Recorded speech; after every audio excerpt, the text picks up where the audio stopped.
Noticed it in the way he looked at my bookshelves before he ever looked at me, and I told myself I was being paranoid. I was wrong. My daughter had been dating him for about 4 months when she first brought him to Sunday dinner. His name was Garrett, and he had one of those smiles that you wanted to trust. Wide, easy, the kind that made you feel like you were the most interesting person in the room. My daughter Teresa was 41 years old and had spent most of her 30s building her career in hospital administration. She hadn't dated much, she was careful. Or at least, I thought she was. I'm 63 years old. I live alone in a house I've owned for 22 years in Asheville, North Carolina.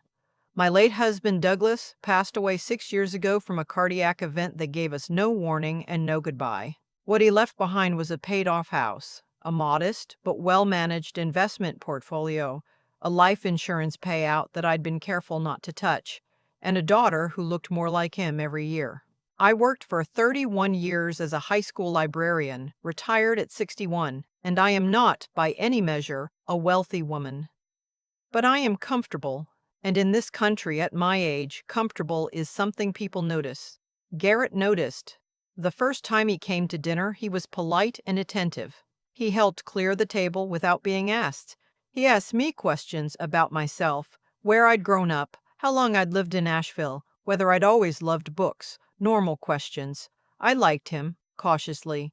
Teresa glowed across the table in a way I hadn't seen in years, and I wasn't going to be the mother who ruined that. The second time he came, he asked about the house. Not casually, the way you might admire a room. He asked specifically how many square feet, whether I owned or rented, how the neighborhood had changed over the years. I said I'd owned. I said it was about 2,100 square feet, and I changed the subject. I told myself he was just making conversation. People talk about real estate. It's the American small talk of a certain age. The third time, he asked about the land behind the house.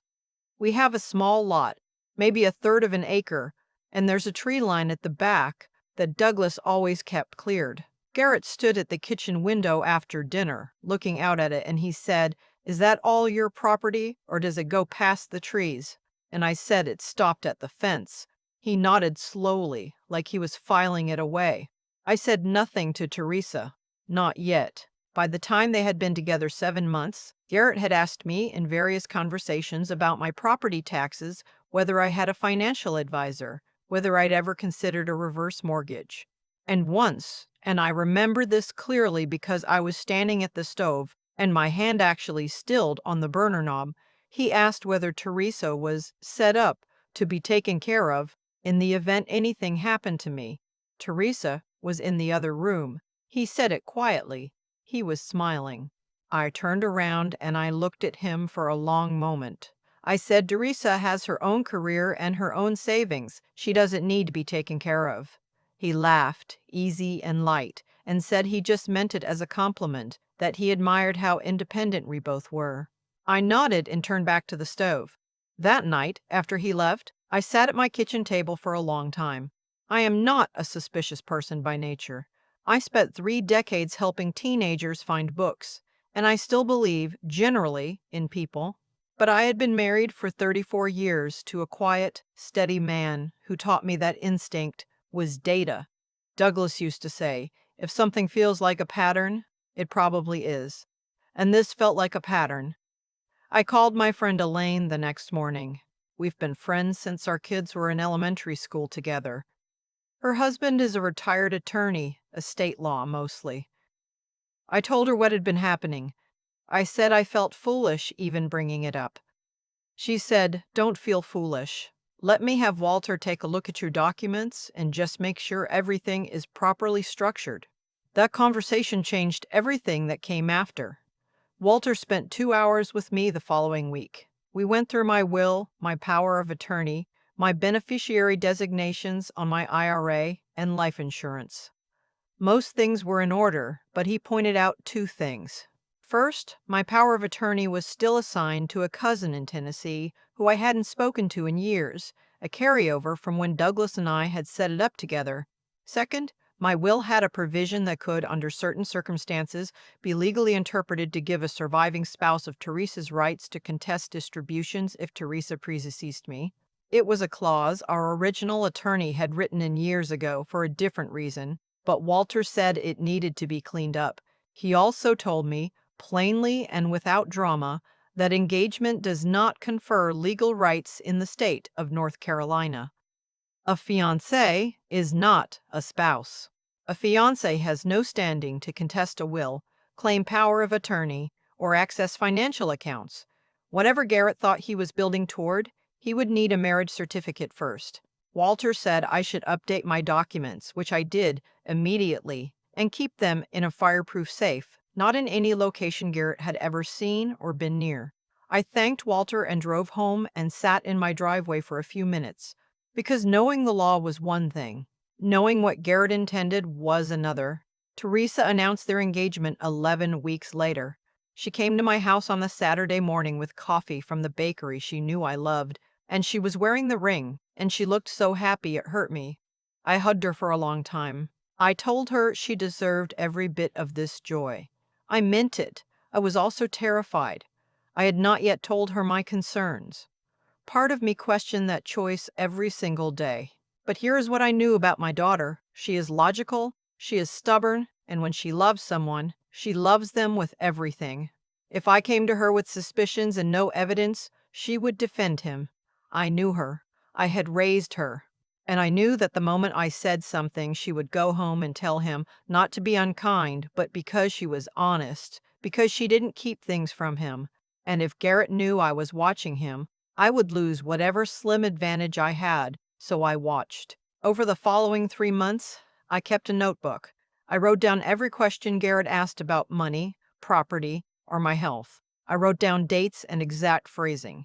By January, I had filled 11 pages. He had begun, in a subtle way, to involve himself in conversations about my medical care. He'd asked Teresa, within my earshot, whether I had a good doctor and whether I went for regular checkups. He suggested, with a warmth that I'm sure seemed loving, that it might be worth getting a full cognitive evaluation at my age, just to have a baseline. So many people your mom's age don't catch things early enough, he said. I was sitting 4 feet away. He was looking at Teresa. I wrote it down. He visited my house alone once, in February, while Teresa was at a weekend nursing conference. He said he'd come to drop off some things she'd left. A cardigan, a phone charger. I let him in. I watched him. He moved through the kitchen the way someone does when they already know the layout.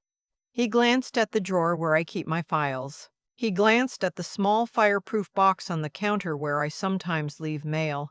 I had moved anything important months before, but I noticed where his eyes went.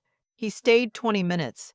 He was charming the entire time. He asked about a photo on the wall, Douglas and me at our 30th anniversary dinner, and said he hoped to have a love like that someday. He looked sincere when he said it. I said thank you and walked him to the door. That evening, I called Elaine again. I told her what I'd observed. She asked me what I thought he was planning. I told her I thought he wanted to establish, over time, a picture of me as aging, possibly cognitively declining, financially naive, someone who needed to be managed. I thought he wanted to marry Teresa and then, slowly, position himself as the responsible party. A power of attorney request that seemed reasonable. A helping with finances. A gentle pressure toward decisions that would benefit him. It wouldn't be loud. It wouldn't be dramatic. It would be the slow kind of harm, the kind that looks like love until someone checks the paperwork. Elaine was quiet for a moment and then she said, "You need to have a private investigator look into him." I hired one the following week. His name was Frank, a former sheriff's deputy who worked independently and had been recommended by Walter. I gave him what I had, Garrett's full name, his employer, the city he said he'd lived in before moving to Asheville 3 years ago. I paid for 2 weeks of background work. What Frank found was not a criminal record. There was nothing so clean as that. What he found was a pattern. Garrett had been engaged once before 7 years ago, in Knoxville, to a woman 14 years older than him, a widow, who owned a home and had a modest inheritance. That engagement had ended after 11 months. Frank couldn't say exactly why. He'd found a civil court filing, a dispute over a jointly opened bank account that had been closed before the wedding. The woman had filed. The matter had been settled out of court. He had also lived for nearly 2 years with another woman in Chattanooga, someone he'd been in a relationship with but not engaged to. She was a retired teacher, 67 at the time. He'd been on her car insurance. Her address had been his address. He left when she moved to an assisted living facility near her daughter. Frank laid all of this out in a printed report. He handed it to me across a diner table in West Asheville, and I read it twice, slowly, with my coffee going cold. When I got home that evening, I did not call Elaine. I sat in Douglas's old chair in the living room, the one I've never reupholstered because it still somehow smells a little like him when the heat comes on, and I talked to him the way I sometimes do when I need to think out loud. I told him what I'd found. I told him I was scared of getting it wrong, that Teresa was happy, that I could be misreading all of it, and then I made a decision. I was going to tell Teresa, but I was going to tell her, right. I asked her to meet me for lunch, just the two of us. A Tuesday, when Garrett was at work. We went to a small Italian place we'd been going to since she was in graduate school, and I waited until we had our food and the lunch rush had thinned out and she had relaxed into her chair the way she does when she's comfortable. Then I put the notebook on the table, and then I put Frank's report beside it. I said, I need you to read these before I say anything. I need you to read them and not speak until you're done. She looked at me for a long moment. Then she looked at the notebook. Then she picked it up. She was quiet for a very long time. She read every page of the notebook. She read the investigator's report. She asked 2 questions, one about the woman in Knoxville, one about the bank account. I answered them as factually as I could. I told her I hadn't made any decisions. I told her this was her life, and I would respect whatever she decided. But I said, I am your mother, and I needed you to see what I've seen. She folded the report closed. She set it on the table. She looked out the window at the street. Then she said, I found something 2 weeks ago, on his laptop. I wasn't snooping. I was looking for a PDF he said he'd emailed me, and I was logged into his Gmail by mistake. There was a thread with someone I didn't recognize. They were talking about properties in my name, not his name, mine. I felt the air go out of the room. She said she closed the laptop and hadn't said anything because she didn't know how to be sure what she'd seen meant what she thought it meant. She said she'd been carrying it for 2 weeks alone. We sat together in that Italian restaurant for another hour. We did not cry, either of us. We are not women who cry easily. What we did was plan. She went home that evening and she was normal. She made dinner and she was warm and she said nothing. And over the following week, she was quiet and careful, and she gathered what she could. Screenshots, forwarded emails, a conversation she recorded on her phone when he began, unprompted, to talk about whether it might make sense to combine things after the wedding, whether it made sense for him to be involved in managing her finances given how busy she was with work. He said, and eventually your mom's situation, you'll need help with that too. I can be that person. She got it on recording. We went to Walter together. We went to the local police non-emergency line together with the recording in Frank's report and Walter's written assessment of the financial pattern. The detective we spoke with was a woman about Teresa's age. She listened carefully. She said the recorded statement wouldn't constitute a crime on its own, but that the pattern, combined with the prior civil matter in Knoxville, was worth documenting officially. She advised Teresa on how to end the engagement safely, in a public place, with a friend present, and without giving him advance notice that would allow him to take any action. Teresa ended it on the Thursday afternoon at a coffee shop near her office, with Elaine's daughter sitting 2 tables away. She told Garrett she'd had time to think, and she wasn't ready to be married. She kept it simple. She kept it calm.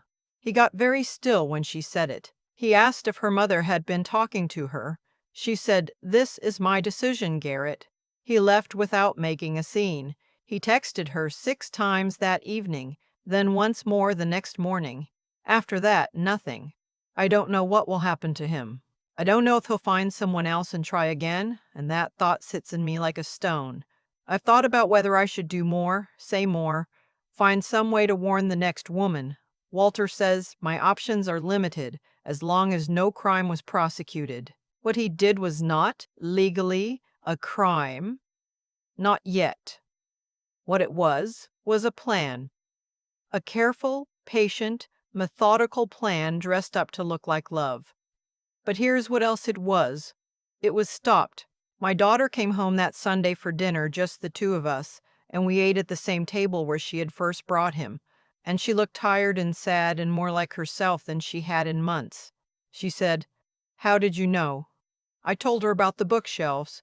She laughed a little, surprised. I told her about the notebook and the 11 pages and the cold coffee at the diner and sitting in her father's chair talking to him in the dark. She reached across the table and she held my hand. She said, "I should have trusted what I felt." I told her she had trusted it. She'd found the emails. She'd carried it alone for 2 weeks because she was trying to be sure, not because she was blind. She had known. She just needed someone to tell her she wasn't crazy for knowing. That is the thing I want to say to anyone who is where I was 6 months ago, sitting alone in a kitchen wondering if you're being paranoid, wondering if your instincts are just the fear of a woman who has already lost too much and sees danger everywhere now. Your instincts are data. Write it down. Get the documents in order before you need to. Know what your rights are and know what his rights are not. Find a Walter, find a Frank. And when you sit down across from your daughter with a notebook and a printed report and your hands are shaking a little, do it anyway. We are both still in Asheville. The house is still mine. The tree line at the back is still where it has always been, right at the fence line, just like I told him. And on Sunday evenings, my daughter comes for dinner. I still have the notebook. 11 pages, written in my handwriting at my kitchen table, mostly late at night when the house was quiet and I wasn't sure if I was a careful mother or a paranoid one. I've read it back a few times since everything happened. What strikes me now isn't the dates or the quotes I wrote down. It's how long I second-guessed myself before I trusted what I already knew. That's the part I think about most. Garrett didn't fail because he was careless. He failed because I paid attention when it would have been easier not to. Every time he asked about the house, the savings, the property line, I could have told myself it was nothing. People talk about real estate. People ask about family finances. It would have been so much simpler to let it go. But Douglas raised me to believe that patterns are evidence, and I had married a man who believed that instinct deserved to be taken seriously. So I wrote it down. I got the documents in order. I found Walter. I hired Frank. I did the slow, unglamorous work of being sure before I said a single word. That's the thing nobody tells you about protecting the people you love. It doesn't look heroic while you're doing it. It looks like a woman sitting alone at her kitchen table at 11 o'clock, writing in a spiral notebook, wondering if she's making a mistake. What Garrett counted on was that I wouldn't do that work. He counted on a woman who was lonely enough to want to believe the best, tired enough to let someone else take the wheel, and uncertain enough about her own judgment to stay quiet. He had found women like that before. In Knoxville, in Chattanooga. Women who may have felt something was wrong but didn't have the language, or the help, or the steadiness to follow that feeling all the way through. Teresa had those things because I gave them to her, and because she is her father's daughter. She doesn't flinch from hard truth when it finally arrives in front of her. When she sat across from me at that Italian restaurant and read 11 pages of my handwriting without saying a word, I watched her process it the same way Douglas used to process difficult information, quietly, carefully, without drama. And then she told me what she had found on her own. She hadn't been blind. She had been building her own case, alone for 2 weeks, because she was raised to be sure before she spoke. That is what I want to say to anyone who is watching this and wondering if they're overreacting. Your discomfort is information, the thing that made you pause, the question that felt slightly too specific, the smile that arrived half a second too late. That is your mind doing its job. Don't apologize for it. Don't talk yourself out of it before you've even looked. Write it down. Get the paperwork in order before there's an emergency. Know what the law says and what it doesn't say. Find someone like Walter who will tell you the truth plainly and without making you feel foolish for asking. Because the people who want to take advantage of you are counting on the fact that you won't do any of that. They are counting on your kindness working against you. It didn't work against me, and it didn't work against my daughter. The notebook is in my fireproof safe now, next to my will and my updated power of attorney. I don't think I'll ever throw it away. Not because I'm proud of it, but because it reminds me that paying attention, steady, patient, unglamorous attention, is one of the most powerful things a person can do for themselves, for the people they love, for the version of their life they worked too hard to let someone quietly dismantle.